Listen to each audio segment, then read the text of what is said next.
ಇದು Jack fruits ಹಲಸಿನ ಹಣ್ಣು. ಇದರಲ್ಲಿ ನಾನು ಏನು ಮಾಡೋದು ಸ್ಪೆಷಲ್ ಅಂತ ಅಂದ್ಕೊಂಡು ಈ ಥರ ಹಚ್ಕೋತಾ ಇದ್ದೀನಿ. ಚಿಪ್ಸ್ ಹೇಗೆ ಬರುತ್ತೆ ಅಂತ ನೋಡುವ, ಚಿಪ್ಸ್ ಮಾಡುವ ಅಂತ ಮಾಡ್ತಾಯಿದ್ದೀನಿ.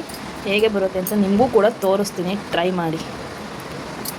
ಹಳಸಲೆ ನಾನು ಈ ಥರ ಲೇಸಸ್ ಆಗಿ ಕಟ್ ಮಾಡ್ಕೊಳ್ಳಿ. ತುಂಬ ಹಣ್ಣಾಗಿರಬಾರ್ದು, ಸ್ವಲ್ಪ ಕಾಯಿ ಥರ ಇರಬೇಕು. ಜಾಸ್ತಿ ಹಣ್ಣಾಗಿದ್ದರೆ ಅದೊಂಥರ ಅನಿಸುತ್ತೆ. ಈ ಥರ ಸ್ವಲ್ಪ ಕಾಯಿ ಥರ ಇರಬೇಕು. ನನ್ನ ಹತ್ರ ಇನ್ನೂ ತುಂಬ ಹಳಸಲೆನುಂಟು. ನಮ್ಮ ಯಜಮಾನ್ರು ಇದ್ದಾರಲ್ಲ, ಅವರ ಮಾವ ತಂದಿದ್ದು. ನನಗೆ ತಿನ್ನಬೇಕು ಅಂತ ಅನಿಸಿತ್ತು, ಅವ್ರ ಮಾವ ತಂದಿದ್ರು. ನನಗೆ ತೋರಿಸ್ತೀನಿ. ಇನ್ನೂ ನಾನು ರೆಸಿಪಿ ಮಾಡಬೇಕು, ಏನೇನಾದರೂ ರೆಸಿಪಿ ಮಾಡಬೇಕು. ಇಲ್ಲಿ ಸ್ವಲ್ಪ ಇದ್ದಾವೆ, ಮತ್ತು ಇಲ್ಲೂ ಕೂಡ ಸ್ವಲ್ಪ ಇದ್ದಾವೆ ನೋಡಿ. ಇವಾಗ ಚಿಪ್ಸ್ ಮಾಡುವ ಅಂತ ಮಾಡ್ತಿದ್ದೇನೆ. ಮತ್ತು ಇದನ್ನು ನಾಳೆ ನಾಡ್ದು ಏನಾದರೂ ಮಾಡಬೇಕು. ಅವರು ವಿಲೇಜಿಂದ ಇಲ್ಲಿ ಬಾಂಬೆಗೆ ತಂದಿದ್ದು. ಹಳಸಲೆನು ಬರ್ತಿದ್ರಲ್ಲ, ತಗೊಬನ್ನಿ ಅಂತ ನಾನು ಹೇಳ್ತೀನಿ. ತಂದಿದ್ದಾರೆ ನೋಡಿ, ತುಂಬ ದಪ್ಪ ಇದ್ದಾವೆ ತೊಲೆಗಳು. ಅದ್ರಲ್ಲಿ ಹಳಸಲೆಣ್ಣು ಇದು ತುಂಬ ದಪ್ಪ ಇದ್ದಾವೆ, ತುಂಬ ಟೇಸ್ಟಿಯಾಗೂ ಇದೆ, ಸ್ವೀಟಾಗಿದೆ. ಮತ್ತು ನಾನು ಸುಮಾರು ಇಲ್ಲಿ 2 ಮನೆಗೆ ಕೊಟ್ಟೆ. ಮತ್ತು ನನ್ನ ಹಸ್ಬೆಂಡು ಹೊಸಿ ಕವರಿಗೆ ಹಾಕ್ಕೊಂಡು ಹೋಟ್ಲಿಗೂ ಕೂಡ ತಗೊಂಡು ಹೋಗಿದ್ದಾರೆ, ಗೊತ್ತಾ, ಅಷ್ಟಿದೆ. ಅಪ್ಪಿ ಇದು ಯಾವ್ದೋ ಫ್ಲಾಶ್ ಬ್ಯಾಕ್ ರೆಬಲ್ಸ್ ತರ ಅಂಬರೀಶ್ದು ಹಳೇದು, ಅಕ್ಕಿ ಇಲ್ಲ, ಬೆಳೆ ಇಲ್ಲ, ಚಕ್ರ ಕತೆ ಇದಂಗಿದೆಯಲ್ಲಪ್ಪಿ. ಇದರಲ್ಲಿ ಇದನ್ನು ಕೂಡ ಎತ್ತಿಟ್ಟಿದ್ದೇನೆ. ಇದರಲ್ಲಿ ಮಸ್ತ್ ಸಾರು ಮಾಡಬಹುದು, ಚಂದ ಇರುತ್ತೆ. ಸಾರು ಮಾಡಲಿಕ್ಕೆ ಚಂದ ಇರುತ್ತೆ, ಮತ್ತು ತಿನ್ನಲಿಕ್ಕೆ, ಸಾರು ಮಾಡಿ ತಿನ್ನಲಿಕ್ಕೆ ಕೂಡ ಚಂದ ಇರುತ್ತೆ. ಇದನ್ನು ತರಕಾರಿ ಸಾರೊಂದಿಗೆ ಮಾಡಿದರೆ ಚಂದ ಇರುತ್ತೆ. ಮಾತ್ರ ಮಾಡುವ ಅಂತ ಇಟ್ಟಿದ್ದೇನೆ, ಯಾವಾಗ ಮಾಡ್ತೀನಿ ಅಂತ ಗೊತ್ತಿಲ್ಲ, ಮಾಡುವ ಅಂತ ಇಟ್ಟಿದ್ದೇನೆ. ಇಲ್ಲಿ ನೋಡಿ, ಸ್ವಲ್ಪ ಎಣ್ಣೆಗೆ ಹಾಕಿದ್ದೇನೆ ನಾನು. ಈ ಥರ ಕಾಣಿಸ್ತಿದೆ ನೋಡಿ, ಫ್ರೈ ಮಾಡ್ತಾಯಿದ್ದೀನಿ ಎಣ್ಣೆಯಲ್ಲಿ. ನೀವು ಎಣ್ಣೆಯಲ್ಲಿ ಫ್ರೈ ಮಾಡಬೇಕಾದ್ರೆ ಸ್ವಲ್ಪ ದೂರ ಇರಿ. ಯಾಕೆ ಅಂತ ನಾನು ಇನ್ನೊಂದು ಸಲ ಹಾಕ್ಬೇಕಾದ್ರೆ ಹೇಳ್ತೀನಿ. ನಿಮ್ಮ ಫೇಸಿಗೆ ತೊಂದರೆ ಆಗುತ್ತೆ, ಅಂದರೆ ಆಯಲ್ಲೆಲ್ಲ ಫೇಸಿಗೆ ಆರುತ್ತೆ, ಸರಿನಾ?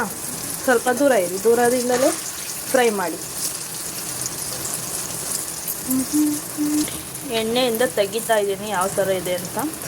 ಅದೇ ನಾರ್ಮಲ್ ಪೊಟೊಟೊ ಚಿಪ್ಸ್ ಯಾವ ಥರ ಮಾಡ್ತೀವಿ ಅದೇ ಥರ ಬರುತ್ತೆ ಇದು ಕೂಡ ಅಷ್ಟೇ. ನೋಡಿ, ಈಗ ಎಣ್ಣೆಗೆ ಹಾಕ್ತೀನಿ. ಏನಕ್ಕೆ ನಾನು ದೂರ ನಿಂತು ಹಾಕಿ ಇಲ್ಲ, ಆಯಲ್ ಎಲ್ಲಿ ಆದರೂ ಆರಬಹುದು.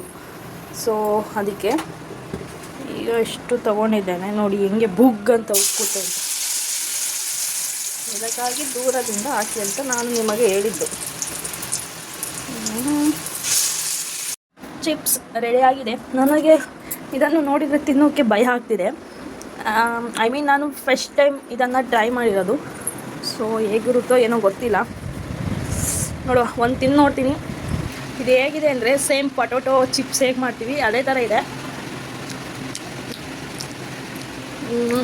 ಹಂಗಿದೆ ಹಿಂಗಿದೆ ಅಂತ ಎಲ್ಲ ಹೇಳಲ್ಲ, ತುಂಬ ಆಯಲ್ ಇದೆ, ತುಂಬ ಆಯಲ್ ಅನ್ನಿಸ್ತಿದೆ. ಸೊ ಇದು ಜಾಸ್ತಿ ಹಣ್ಣಾಗಿರಬೇಕು ನನ್ನ ಪ್ರಕಾರ, ಚೆನ್ನಾಗಿರುತ್ತೆ. ಅಂದರೆ ಜಾಸ್ತಿ ಹಣ್ಣಾಗಿರೋದು ಯೂಸ್ ಮಾಡಬೇಡಿ.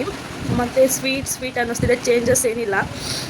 ಓಕೆ 10ಗೆ 5% ಕೊಡ್ಬೋದು, ಅಷ್ಟಿದೆ. ಓಕೆ, ನಿಮಗೂ ಸಿಕ್ಕಿದರೆ ಕಾಯಿ ಅಂಥದ್ದು ಮಾಡ್ಕೊಳ್ಳಿ, ತಿನ್ಕೊಳ್ಳಿ. ನಾನು ಮಾಡಿದಂಥ ರೆಸಿಪಿ ಇವತ್ತು ಇಷ್ಟ ಆದರೆ ಲೈಕ್ ಮಾಡಿ. ನನ್ನ ಅನಿಸಿಕೆ ಕೂಡ ಹೇಳಿದ್ದೀನಿ. ನಾನು ಎಲ್ಲರ ಥರ ಇಷ್ಟು ಚೆನ್ನಾಗಿದೆ, ಈ ಥರ ಮಾಡಿದ್ದೀನಿ ಅಂತ ಹೇಳೋದಿಲ್ಲ. ನಾನು ಮಾಡಿರೋದೇ ಹೀಗೆ, ಅದು ಹೇಗೆ ಬಂದಿದೆ ಅಂತ ಮಾತ್ರ ಹೇಳಿದ್ದೇನೆ. ಸರಿ, ಓಕೆ. ನನ್ನ ಹತ್ರ ಒಂದು ಸ್ವಲ್ಪ ಕಲೆ ಇದೆ, ಅದನ್ನ ಪ್ರೂವ್ ಮಾಡ್ಕೊಳ್ತೀನಿ.